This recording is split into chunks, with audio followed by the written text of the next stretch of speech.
little bit about rotation, which is one of the most powerful features in the radio product, but also the least understood, I think, by a lot of people until they use it.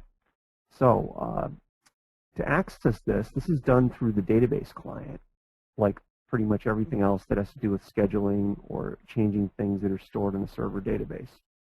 So on your server, you've got a schedule. And the schedule has a bunch of playlists, and those playlists essentially run in order unless you've scheduled them for a specific time. So I'm just going to pick a playlist that I know has some rotation in it. And here's what rotation is.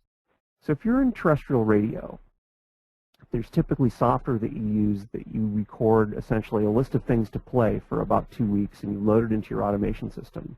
And that software does some neat things for you because there are rules to broadcast on the air that you can't repeat the same thing at the same time every day. You can't play more than a few songs by the same artist within a certain number of hours. And that's all done for you, and then they'll actually mix in, there's another piece of software that'll mix in your commercials, and you get a big schedule that essentially runs for some period of time. Well, we do this a little differently. We're doing that same function, which is allow you to mix commercials and music, play things according to an order you want, and also make sure you don't repeat things, but we just allow you to set up playlists that have a set of rules, which we call rotation playlists, or rotation items in a playlist. And then software on the server, every time that playlist is going to be scheduled or go to air, basically that software will go and reload those playlists with tracks that work. So I'm looking at a playlist from a station called KXCY. It's actually a clone of the station, so we can do whatever we want with it.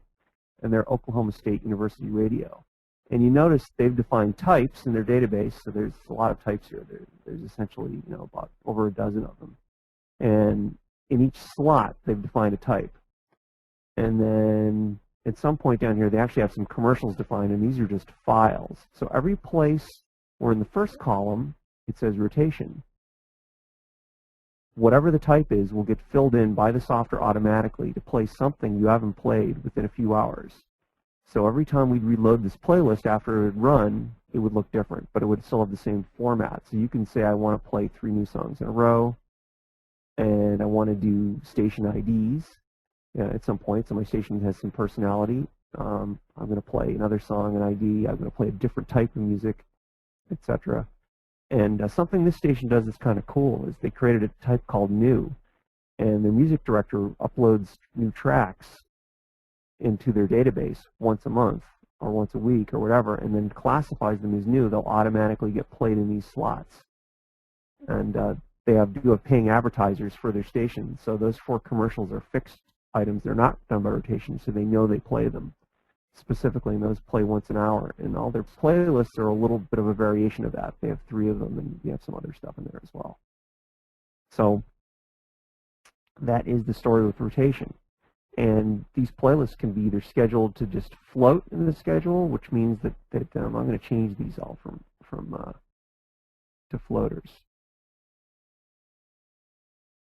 Okay, and now these will play in some order, and it gives you an approximate time when they're going to run. If I make it a fixed time, I can set it for tomorrow at noon, and I've now scheduled that guy to play tomorrow at noon, and that means I can set up a rotation playlist to play a specific type of music at a specific time. For example, I wanted to do a jazz hour at 9 o'clock every night. I could set that up, and yet use this power of rotation to make it fill in with what you want. So there's one other interesting thing about rotation, and that is we have the ability to pick the newest item of a certain type. So this is very good if you're doing PSAs, or if you have somebody's recorded show, not necessarily music, and you want to play that person's last show that they uploaded to the database in a playlist. You can do that. So it's great for news. It's great for things that have to be topical. Not so great for music because you'll always play the newest track of a certain type. But let's say you wanted to premiere a certain band and play it once an hour, that track, or once every few hours, you could do that with this feature. So that's the power rotation. So any questions on this? And I'll be happy to answer. No, that makes a lot of sense. I don't.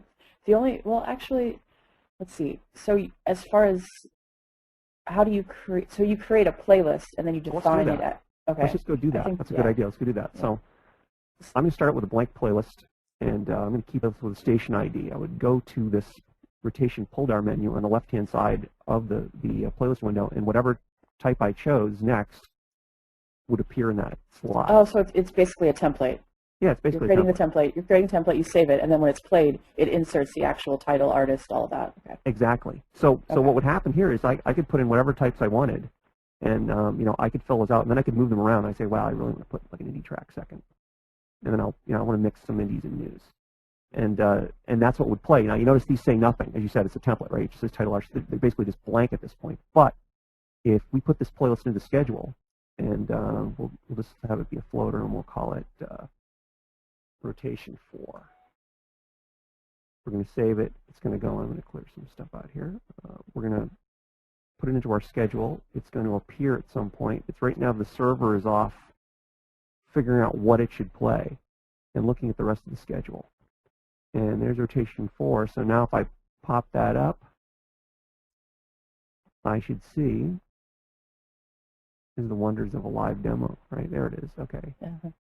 It's all these tracks are filled in. So, if there's an ID, the KXCY Haiku, I've got an indie track, I've got some new tracks, and mixed in with indie, just what I suggested. But when this plays to air, the next time it plays, it loads.